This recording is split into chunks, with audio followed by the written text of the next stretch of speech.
اس زبردست دھماکے نے ایران کی سب سے بڑی بندرگاہ کو ہلا کر رکھ دیا۔ ٹرک ڈرائیوروں اور مزدوروں نے شعلے بھڑکتے دیکھے اور دوڑ کر جان بچائی۔ پھر اچانک یہ منظر سامنے آیا۔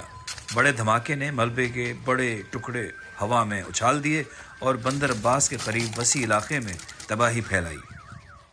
بہت سے لوگوں نے دھماکے اور اس کے اثرات کو اپنے موبائل فونز پر ریکارڈ کیا۔ دھماکے سے قریبی دفتروں کی کھڑکیاں ٹوٹ گئیں اور بعض چھتیں گر گئیں۔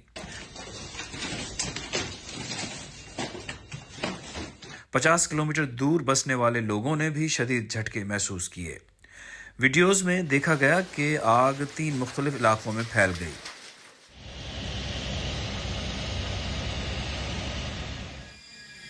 جہازوں اور ہیلی کاپٹروں نے آگ بجھانے کے لیے پانی کا استعمال کیا۔